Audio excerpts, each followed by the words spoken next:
aspectos del pensamiento antiguo, o el pensamiento más antiguo, el llamado pensamiento filosófico pre-socrático, antes de Sócrates.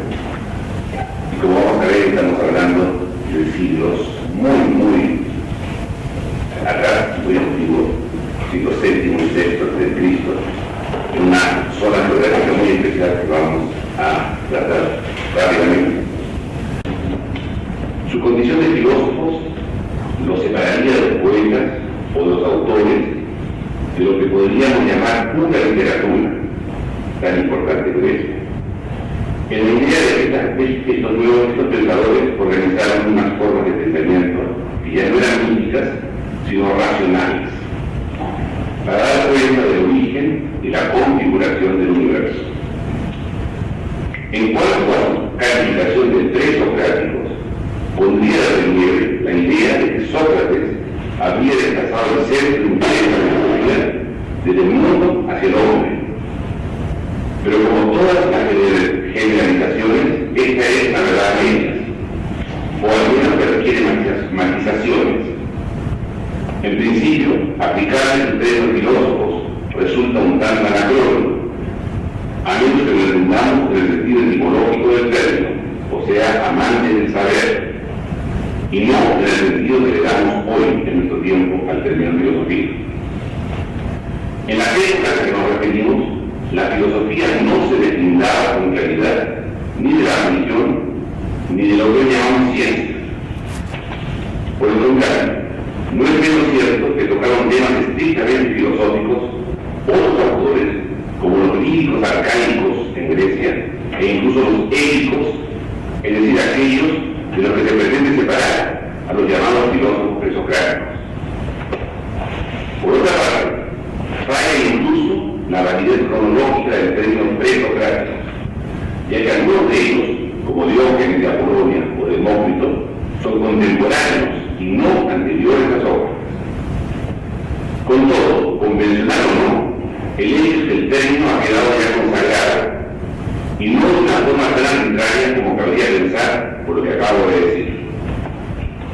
Estos pensadores constituyen un grupo relativamente homogéneo, relativamente unitario, dentro de la historia del pensamiento filosófico, que tienen una serie de características comunes y que se ocuparon de temas similares, a lo que cada uno puede dar soluciones diversas y en ocasiones totalmente antitéticas u opuestas.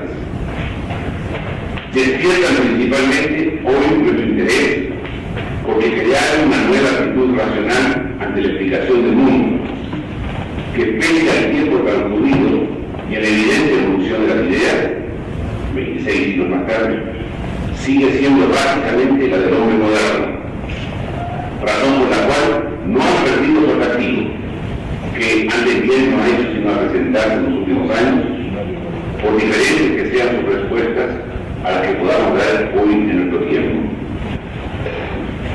Hay un gran renacimiento del interés por el pensamiento presocrático actualmente en el mundo, y muchas universidades europeas y americanas dedican gran parte de su tiempo a estudiar esta filosofía o este pensamiento presocrático activo.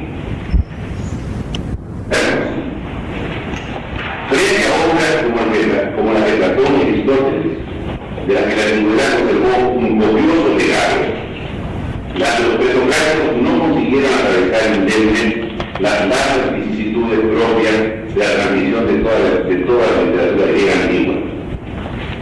Bastó que en un determinado periodo el interés de la gente letrada se desentendiera de las creaciones de los filósofos que nos ocupan, oscurecida sin duda en sus ojos con las más perfectas de Platón o de Aristóteles posteriores, para que dejaran de ser copiadas y por tanto se terminan irrevisiblemente como tales obras. Tan solo contamos, por lo tanto, para estos filósofos con aquello que los autores conservados por la tradición han dicho de ellos, ya fueran citas literarias, ya meras explicaciones o paráfrasis de sus teorías. Tenemos así un puñado de citas en Platón, en Aristóteles y sus comentaristas, y también autores de misceláneas, como por ejemplo Plutarco, así como algunos padres de la iglesia como Hipólito, entre otros. De otra parte, contamos con la llamada tradición doxográfica. Doxográfica del libro doxen, opiniones. Las opiniones que habrían ellos vertido que ha pasado tradicionalmente de una generación a otra. Retaíla de opiniones de los distintos filósofos, agrupadas bien por autores, como la obra de Diógenes Laercio, muy divertido agregado de verdaderas ideas con anécdotas y cotilleos diversos, bien por temas, como es el caso de Aedes. En último término, la tradición doxográfica deriva de una obra de Teofrasto, denominada Opiniones de los Físicos, que se nos ha perdido y que trataba de hacer una especie de historia de la filosofía muy influida por el pensamiento de su maestro, de Aristóteles. Para nuestro estudio hemos de conformarnos con este conjunto de fragmentos literarios y de referencias de segunda o tercera mano, a menudo escasamente fiables, lo cual evidentemente distorsiona, en muchos casos, nuestra visión de cada autor, que depende de lo que le interese de otros, cuando no lo pudo hacer, ha querido salvarnos de una producción muchísimo más extensa. Es poco lo que nos ha llegado y es mucho lo que tenemos que reconstruirse. Por lo tanto, es seguro que el pensamiento presocrático ha sido muchísimo más rico que lo que nosotros conocemos hoy día. Los presocráticos en la transición entre la especulación mítica, el mito y la racional, la razón. Es una afirmación frecuentemente repetida de la que los griegos en un momento determinado se liberaron de la especulación mítica, característica de todos los demás pueblos de la antigüedad que los habían precedido en la historia, y emprendieron por vez primera la aventura de organizar un pensamiento sobre bases racionales. Como tantas otras, es esta también una afirmación que requiere ser matizada. Desde luego que la especulación mítica, el mito, es más antigua que la filosófica. Y en algunos aspectos es cierto que se produjo una transformación de una a otra en el periodo que nos ocurre. Pero no es menos cierto que ambos terrenos se mantuvieron por caminos paralelos durante siglos y que no se trató de modo alguno de una pura sustitución radical de uno por el otro. Quizás conviene antes que nada que tratemos siquiera sea someramente las analogías y diferencias existentes entre lo que es el mito y lo que es la especulación racional, lo que es la especulación mítica y la racional. Ambas son en efecto actividades con algo en común. Son obras de un ser pensante, el hombre, que trata de interpretar racionalmente la realidad y de comprenderla. En ambas se trata de reducir la variada complejidad aparentemente caótica de los acontecimientos del mundo a un esquema ordenado, en el que son fundamentales las relaciones de causa a efecto. En una y en otra se trascienden pues las limitaciones de la obra y de la experiencia personal, para intentar elaborar un marco de referencia más amplio, en el que se inserta el pasado con el presente, y se considera el mundo en su totalidad como objeto de consideración. En los dos casos, el mito y lo racional, se abordan los grandes temas: el origen del mundo y la forma en que pasó de ser como era a ser como es, el origen de los dioses y de los pueblos hombres, y cómo y cuándo nacieron unos y otros. En suma, se trata de dar una respuesta a cómo fueron y cómo son las cosas, y sobre todo, por qué las cosas son como son y no de otro modo.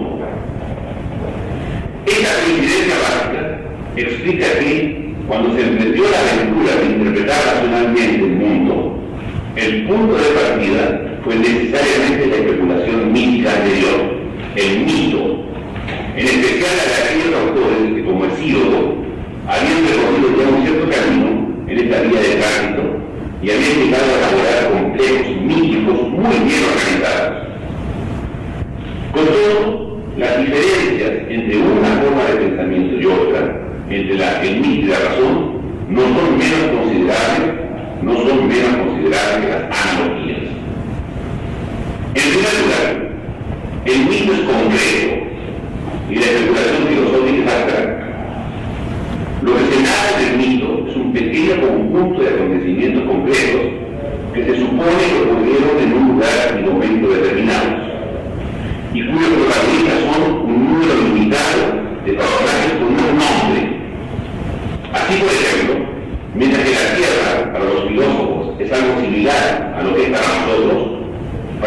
mito, la Tierra es un personaje con sentimientos que se expresa y habla con otros seres. Y otra parte, el tiempo en que transcurrieron los acontecimientos míticos o del mito es también el mismo, el tiempo, un tiempo mítico, en el que ya tuvieron lugar todas las cosas, frente a nuestro tiempo profano, en el que solo cabe repetir lo que ya ocurrió en el tiempo mítico. Es por tanto una pura relación de la historia, ya que los acontecimientos de cada día no constituyen sino una repetición de hechos o actitudes ya acontecidas un día trasciende jamás, que nos limitamos simplemente a repetir.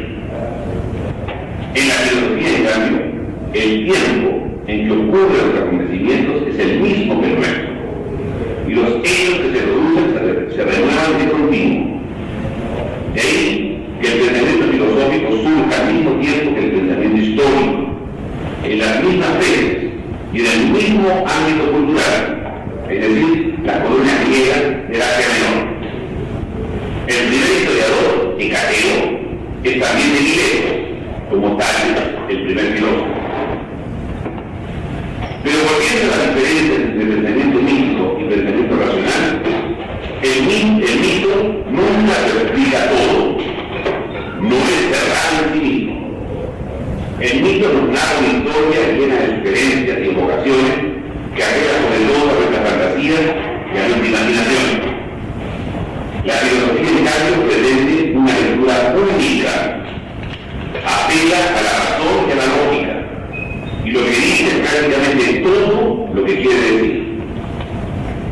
Ello trae como consecuencia que sea a sí mismo diferente la manera de pensar unos y otros contenidos del pensamiento. El vehículo normal del mito es la poesía. De ahí que sus términos tiendan a ser expresivos, a sugerir, a unir la precisión para facilitar una lectura múltiple, mientras que la filosofía tiende a que sus términos sean unívocos, a crear una terminología precisa, un lenguaje en que cada palabra solo significa una cosa, de manera que el contenido expresado sea unívoco. La metáfora, por ejemplo, sería en principio ajena al pensamiento racional. Por último, y lo que quizás sea fundamental, el pensamiento filosófico trata de explicar cómo es el mundo. El mito lo que intenta demostrar es que el mundo es como es, porque debe de ser así. En el ámbito del mito, el orden actual del mundo, logrado generalmente tras un estado anterior de confusión, es el único de lo posible, ya que si algo no fuera como es, las consecuencias serían desastrosas. En tales condiciones, y esto es muy importante, el mito constituye una defensa del orden establecido, mientras que la filosofía puede contener, aunque no necesariamente ocurra así siempre, un fermento revolucionario, una subversión del orden. Históricamente conocemos la especulación mítica, la mitología de los griegos, a partir de los textos del siglo VIII a.C., es decir, los poemas de Homero, todos conocidos, Ilíada y Odisea. Homero, cuya existencia real hoy día se pone en duda. Este Homero, que se decía un poeta ciego, hoy se cree que no existió, y que simplemente Homero habría sido el pueblo, los julianes, los trovadores de esa época. Decíamos los poemas de Homero, Ilíada y Odisea, y también los de Hesíodo, los trabajos de los días y la teogonía. Además, un puñado de fragmentos y noticias sobre otros poemas contemporáneos que hoy desgraciadamente se han perdido para nosotros. La tradición mítica es, sin embargo, anterior, e incluso sabemos que en Mesopotamia y otros países del Próximo Oriente se narraban mitos en fecha mucho más antigua que han influido posteriormente sobre los autores griegos. En la evolución del pensamiento griego, el interés de autores como Hesíodo por organizar los mitos, forzándolos en ocasiones hasta el extremo de convertirlos en una pura alegoría, encubre ya un pensamiento muy próximo al pensamiento racional. Detrás de su catálogo de dioses y de mitos se halla ya un esfuerzo por especular sobre los orígenes del mundo. Por su parte, los líricos griegos investigan sobre la naturaleza del hombre y se plantean poéticamente profundos problemas. Pero es en el siglo VI a.C., cuando vemos originarse las primeras manifestaciones del pensamiento racional en Grecia. Concretamente, ello ocurrió en Mileto, una próspera colonia comercial jónica en el Asia Menor, que mantenía amplias relaciones mercantiles con los más diversos enclaves del Mar Negro, de Mesopotamia, de Egipto y el sur de Italia. Da una idea de semejanza el hecho de que de ella, o sea de Mileto, a decir de los antiguos, dependían otras 90 colonias. En ese ambiente cosmopolita, de ciudad nueva, entre comillas, separada de las tradiciones consuetudinarias y abierta al tráfico, no solo de mercancías, sino también de ideas, y con la suficiente prosperidad y ocio como para propiciar la ambición por la especulación intelectual, aparece la figura de Tales de Mileto, primero de una serie de pensadores que pasaron a la historia como los primeros filósofos. Estos intelectuales, Tales de Mileto primero, fueron abandonando progresivamente las soluciones mitológicas tradicionales e investigaron de forma desacralizada, no sacralizada, sobre los problemas del origen y la naturaleza del mundo. La fe religiosa se vio poco a poco sustituida por una fe científica. Aunque se seguía intentando hallar, como hacía el mito, una unidad detrás de la multiplicidad, esa unidad que se buscaba estaba progresivamente despersonalizada o despersonalizándose. Las condiciones históricas en que tales fenómenos se produjeron son sin duda demasiado complejas para desarrollar casi en detalle, pero cabe hacer mención muy breve de las que creo son más importantes. En primer lugar, hubo, creo, una condición básica. La religión griega carecía de dogmas y de una casta sacerdotal encargada de mantener la ortodoxia, como sucedía en otras culturas. De ahí que cualquier novedad que se produjera en el campo del pensamiento no tocaba al principio con ninguna ideología religiosa intransigente. En segundo lugar, hay que contar con los enormes números de movimientos migratorios de los griegos en los siglos VIII y VII antes de Cristo. Esto trae como consecuencia el desarraigo de las tradiciones locales, al juntarse asentamientos humanos de nuevo origen. No olvidemos que la filosofía no surge en las ciudades más antiguas de la Grecia continental, sino precisamente surge en tierras de Milados, es decir, las colonias griegas de Asia Menor, las ciudades de Mileto, Éfeso y Colofón, y también surge en el otro extremo del Mediterráneo, en el sur de Italia, Agrigento. Por esas mismas fechas comienzan a escribir las primeras legislaciones, y ello no es por casualidad. De la misma manera que una ciudad tradicional administraba justicia de forma consuetudinaria, o sea, por tradición, sin leyes fijas, siguiendo los moldes por lo que lo había hecho tradicionalmente, se guiaba a sí mismo ante los problemas generales por presupuestos míticos o mitológicos. Legisladores y filósofos realizan pues actividades paralelas. En ambos casos se intenta hallar nuevas respuestas, ahora sobre bases racionales, a las necesidades de la vida social. De otra parte, estas mismas migraciones provocan que el mundo griego entre en contacto con otras ideas y enriquezca sus puntos de vista. Recientemente se ha estimado en mayor medida el influjo de las culturas indo-iranias en el desarrollo del pensamiento jónico o jónico. No olvidemos que Mileto, la cuna de la filosofía, es una ciudad fronteriza por el ámbito cultural indo-iranio. Hay asimismo otro motivo. Si se quiere tema decisivo, pero que tiene su importancia. El estancamiento del escenario geográfico producido por las migraciones y las búsquedas de nuevos centros comerciales hace preciso un conocimiento menos primario de las rutas, de los diferentes lugares y del carácter de sus habitantes. Es entonces cuando se confeccionan los primeros mapas que sustituyen a la geografía mítica o mitológica que aparece, por ejemplo, en la Odisea, y surge una geografía real, auténtica, progresivamente más perfecta para facilitar la navegación. Todo ello implica a una imagen del mundo menos mitológica, más positiva, más real. Pruebas de que estas actividades, o sea, la del legislador, la del filósofo y la del geógrafo, están íntimamente relacionadas, es que uno de los primeros filósofos fue a la vez legislador y geógrafo. Sabemos que Anaximandro marcó el frente de una colonia de los milesios en Apolonia y que él mismo confeccionó un mapa del mundo conocido en bronce, en el que luego se inspiraría su compatriota Hecateo, el padre de la historia, y de que derivarían en sucesivas transformaciones todos los posteriores.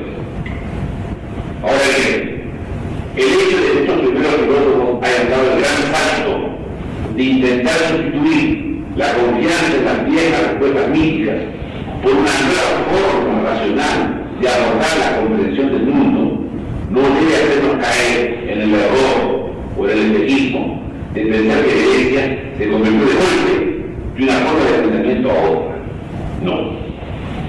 Basta recordar, para convencernos del contrario, que en pleno siglo V antes de Cristo, Anaxágoras debió abandonar Atenas, acusado de iniquidad, por creer que el sol era una piedra incandescente. Y que ya en el umbral del siglo IV antes de Cristo, Sócrates, como sabemos, es condenado a muerte bajo la misma acusación, o sea, herejía o negar a los dioses. Pero no solo se trata de algo tan obvio, como que no todos los griegos fueron filósofos y que las ideas filosóficas compartidas por un conjunto no muy amplio de intelectuales consistían con un pensamiento aún mítico o mitológico profesado por la mayoría de la población. Es que la sustitución del pensamiento mítico por el pensamiento racional no fue ni total ni rápida. Merece la pena que nos detengamos un ratito en esta cuestión. En primer lugar, hay que destacar un aspecto curioso, tremendamente curioso, que los helenófilos o helenistas ponen siempre de manifiesto.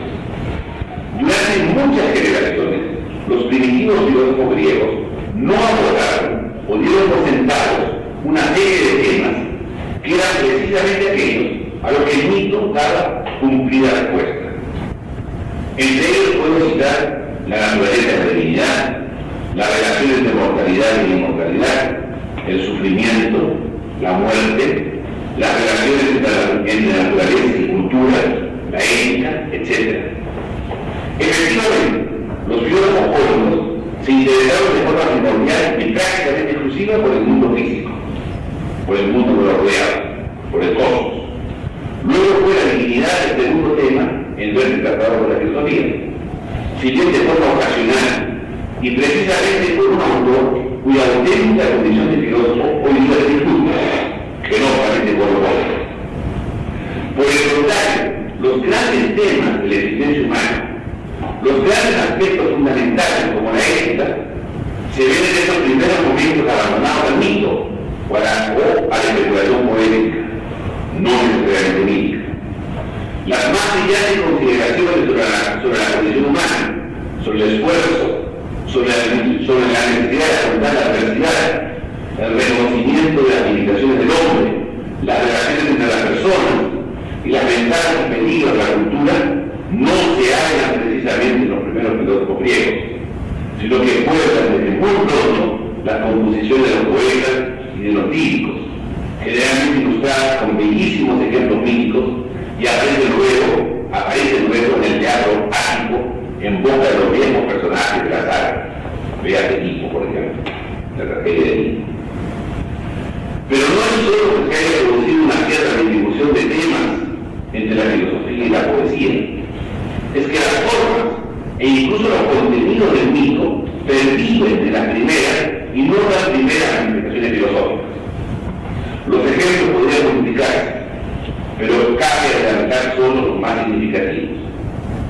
Cuando Tales de Mileto afirma que todo se origina en el agua y que la tierra flota sobre el agua, no hace más que continuar traduciéndolos a un nivel racional los viejos mitos de Océano y Tetis como padres primigenios, o antiguas narraciones del Oriente Próximo, según las cuales la tierra se formó como una balanza sobre el agua.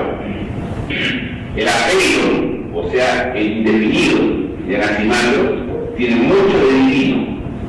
De él se dice como de los dioses de la época, y con las mismas palabras que es inmortal y no envejece, como dice Elías. Además, los contrarios que surgen de él, según Anaximandro, se pagan mutuamente pena y retribución por su injusticia, como si fueran personas, o sea, caemos nuevamente en el mito. En cuanto a Parménides, compone una obra de contenido racional con finas argumentaciones y toda clase de recursos lógicos, pero en verso épico, con fórmulas literarias y con un proverbio que tiene más que ver con la imaginería de la ética y de la lírica que con la filosofía. Todo ello por no referirnos al hecho de que en una época en que el pensamiento filosófico se hallaba firmemente asentado, siglo IV a.C., Platón, el gran Platón, hace amplio uso del mito en puntos cruciales de la exposición de su doctrina. Mito y logos, mito y filosofía coexistieron por muchísimo tiempo en Grecia, hasta el mismo fin del pensamiento filosófico. En suma, entonces, el mito y el logos no fueron dos estados sucesivos, cuya frontera se cruzó súbitamente y para siempre con Tales de Mileto, el primer filósofo, sino dos estadios que a partir de ese primer filósofo, de Tales de Mileto, coexistieron durante siglos, se interrelacionaron y se complementaron hasta muy entrada la cultura griega. El pensamiento filosófico fue invadiendo poco a poco los terrenos del pensamiento místico, pero siempre hubo unos reductos en los que la sustitución no pudo producirse y en los que el mito quedó aún como vehículo indiscutible. Solo a la luz de esta tensión entre lo místico tradicional y lo nuevo racional, cabe entender correctamente a los quizás mal llamados filósofos presocráticos. Por último, los filósofos presocráticos habían heredado de la poesía único vehículo de transmisión de ideas en los primeros siglos de la historia griega, una visión del mundo relativamente elaborada, si bien sobre bases místicas, como acabamos de decir. La tierra plana ocupaba el centro del mundo, bajo el techo de un cielo sólido y de su misma extensión. Ambos con frecuencia eran concebidos como seres animados, entre los cuales incluso cabían las relaciones sexuales. Entre ellos brillaban dos capas superpuestas, la inferior de aire, tenido por más espeso y neblinoso, y la superior de ella, más líquido y a menudo considerado ígneo, o sea, de fuego. Bajo la tierra se hallaba el Tártaro, espacio tenebroso y oscuro. Circundaba la tierra un río primordial llamado Océano. Ellos, el sol, recorría a diario sobre su carro una senda de oriente a occidente a través del cielo, y por la noche volvía al punto de partida, llevado por la corriente del océano, sobre el cuerpo que le servía de embarcación. Día y noche eran personificaciones divinas. En cuanto al origen del mundo, parecido lo era la separación entre el cielo y la tierra, por la apertura de un hueco denominado caos, y la aparición de Eros, el dios del amor, como garante de la posterior generación sexual, mientras que para los ópticos, una doctrina muy antigua en Grecia, todo ser se originó en un huevo cósmico. Todas las ideas místicas pasaron en mayor o menor grado a la filosofía griega. Y fue después el primer esfuerzo filosófico, racional, lógico de los pensadores griegos que trató de interpretar el mito y poco a poco, como vimos, lo fue desechando o lo fue profundizando. De este modo, la idea primordial, la idea mítica primitiva que los griegos habían hecho del mundo, del origen del universo, del mar, del océano, perdón, del infierno o tardo, fue despersonalizándose sucesivamente y aparecieron entonces los conceptos más elaborados del bien, del mal, de la antítesis entre bien y mal, y por supuesto de aquella materia primordial primera que ha dado origen al universo entero y que ellos llamaron, los filósofos griegos llamaban la che o el arqué, materia universal, materia primera, de lo cual todo está hecho. Recién cuando se postula la existencia del arché, cuando se postula la existencia de esta materia universal primera, comienza la especulación ya filosófica, ya racional, puesto que el arché debe ser comprendido y aparecen entonces, lo que decíamos al comienzo, las grandes interpretaciones del arché, muchas de ellas antitéticas o opuestas. Para darle evidencia el arché del agua, por el estado de humedad, de lo cual provenía todo. Para Arquímedes, el arché del aire, que estaba en todas partes, que incluso en el agua, y permitía la vida. Para Anaximandro, como vimos, el arché era un definido, lo aquello que no puede definirse, que se va definiendo poco a poco. Y para Heráclito, de estos, uno de los más grandes cómicos, el arché del fuego, y todas las cosas estaban constituidas por partículas de fuego, que al ser rotas o al ser destrozadas el objeto, estas partículas de fuego se desprendían. Heráclito tuvo la concepción del fuego que hoy tienen los físicos, y el fuego para él es lo que hoy se llama energía, justamente la concepción energética. Pero sobre todo una interpretación racional en base a principios unitarios que derivaron originalmente del mito, como vimos. Solo esta interpretación básica dio origen luego entonces a la gran tradición filosófica verdadera, cosmológica o cósmica, que poco a poco se fue transformando en el extraordinario monumento que tanto admiramos, que es la filosofía griega, fundamento de nuestra cultura occidental, fundamento de nuestra cultura actual. Y yo quisiera terminar esta bellísima exposición diciendo algo que tomado de un autor europeo, un autor francés, que ha estudiado a los filósofos griegos presocráticos, que ha estudiado con toda su fuerza, validez, esfuerzo, la filosofía antigua, el pensamiento filosófico antiguo de los presocráticos, cuando dice que textualmente que las soluciones dadas en el siglo VI y V a.C. por los pensadores presocráticos a los problemas del cosmos son en síntesis, son en general las mismas soluciones que hoy día da la ciencia actual a los mismos grandes problemas del mundo, del cosmos, que fue la primera forma como el pensamiento filosófico se manifestó. El pensamiento filosófico en vez se manifestó como una palabra para resolver problemas cósmicos, la materia primera, problemas físicos, del universo rodeado al hombre. Y solo mucho más tarde, con Sócrates, con Platón y Aristóteles, siglos más tarde, el pensamiento filosófico se ocupó del hombre, se orientó hacia el hombre para intentar determinar su esencia, su vocación, su destino y su origen. Vemos entonces cómo los pensadores presocráticos tienen una importancia fundamental para la ciencia actual. Cómo los pensadores presocráticos han vislumbrado y intuido muchas de las cosas que la ciencia contemporánea sigue intuyendo sin resolver. En muchas ocasiones, los físicos que han recibido premios Nobel de Física en los últimos años han hecho frecuentísimas alusiones a los presocráticos. El profesor Lederman, que acaba de estar en el Perú, premio Nobel de Física del año 1000, Lederman, el profesor americano, premio Nobel de Física del año 1989, decía en una conferencia de prensa en Nueva York, una cosa que me impresionó muchísimo: toda la vocación física y toda la investigación estuvo siempre orientada por la luz, la la luz que me dio un pensador a quien admiro tanto, a quien admiro mucho, Heráclito de Éfeso. Y todas las soluciones que he intentado dar, la teoría de las supercuerdas, la teoría de la cuerda heterónica, estas cosas que son tan complicadas, matemáticas tan difíciles, en el fondo reproducen lo que Heráclito de Éfeso incluyó como energía cósmica, como materia primera, energética, que origina al mundo, que da al cosmos y que da origen a todo lo que existe.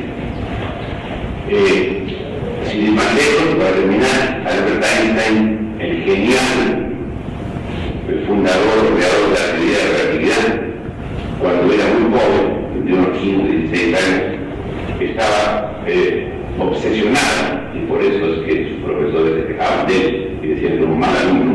Incluso uno de sus profesores llamó a su madre y le pidió que lo retirara del colegio porque parecía un retrasado mental. Albert Einstein decía, mientras su profesor explicaba cosas banales para él de matemáticas, de aritmética o de álgebra, recuerden en Alemania del siglo, Einstein estaba pensando en uno de los grandes temas de los presocráticos, el tema del movimiento. Y un pensador presocrático muy conocido, Zenón el dialéctico, originó justamente esta inquietud de Einstein. Cuando él pensaba a 15, 16 años, si él iba en un ascensor, por ejemplo, o en un vagón, ¿estaba en movimiento o estaba quieto? Estaba quieto, puesto que estaba sentado, pero a la vez movía. Uno de los temas que la filosofía griega de Sócrates intentó resolver en forma antigua, Zenón fundamentalmente. Y de ahí nació en Einstein la idea de la teoría de la relatividad y la relatividad del movimiento. El movimiento no es absoluto, no es relativo, porque el que está en un momento de reposo puede estar en movimiento, el que está en movimiento puede estar en reposo. Ese fue quizás el inicio del tema de la relatividad que transformó, revolucionó totalmente la ciencia física actual y que se basa lejalmente, inicialmente, justamente en teorías de físicos o filósofos presocráticos antiguos, cosmólogos, físicos o filósofos de la naturaleza que se remontan allá por el siglo VI, VII a.C. Mucho más podríamos hablar sobre los pensadores presocráticos. Bástenos simplemente haber elaborado una idea general sobre cuál es el momento histórico, geográfico de esta época y cómo a partir del mito se originó el logos de una forma no abrupta y rápida, sino paralela y que permanece